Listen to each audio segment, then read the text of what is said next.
18 साल की लड़की को उसकी सौतेली मां ने बेहोश कर दिया और उसे बहुत अधिक कीमत पर एक बूढ़े आदमी के हाथों बेच दिया। लड़की ने पूरी कोशिश से इसका विरोध किया, लेकिन भागने की कोशिश में उसका सामना एक दबंग व्यक्ति से हुआ। सोचा था कि आखिरकार बुरे हालात से बाहर निकला, लेकिन अब बॉस ने एक अजीब शर्त रख दी कि ईशा को उससे शादी करनी होगी। ईशा को लगा कि वह पागल हो गया है, लेकिन रेक ने एक लुभावना प्रस्ताव दिया कि अगर ईशा शादी के लिए मान जाती है तो वह उसके परिवार के सभी कर्ज चुका देगा। विवाह केवल 1 साल का होगा और उसके बाद वे तलाक ले सकते हैं और ईशा उसकी आधी संपत्ति अपने पास रख सकती है। परंतु ईशा कभी भी खुद को दूसरों के हाथों की कठपुतली नहीं बनने देना चाहती। उसने रेक की तुलना बूढ़े व्यक्ति से की और उसके इस व्यवहार की निंदा की, लेकिन रेलैक ने उसे जल्दी से मान जाने की सलाह दी, नहीं तो वह उसे बूढ़े आदमी के पास वापस भेज देगा। कोई उपाय न देख ईशा को मान बिना यह जाने कि वह पहले ही उसकी चाल के जाल में फंस चुकी है। रेलेक के ऐसा करने का कारण वास्तव में प्रतिशोध था, क्योंकि कुछ साल पहले ही रेलेक ने अंगूर के बगीचे में ईशा से मुलाकात की थी। पहली नजर में ही वह गहराई से उसे प्यार करने लगी। क्योंकि रेक ने कभी किसी लड़की से बात नहीं की थी, उसे यह नहीं पता था कि कैसे जाकर बात करे, इसलिए वह केवल दूर से ही लड़की को देखता रहा। लेकिन किस्मत का खेल भी अजीब होता है। उसी दिन घर जाते समय रेक को रास्ते में एक कार दुर्घटना दिखी। वह फौरन मदद के लिए आगे बढ़ा, लेकिन जब उसने देखा तो पाया कि वह वही लड़की है जिसे वह दिन रात सोचता था।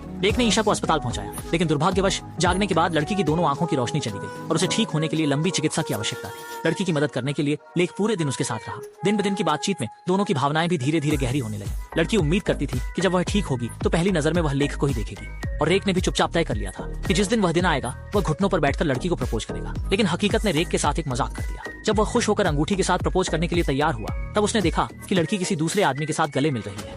वीडियो क्लिप का कोई मूल्य नहीं।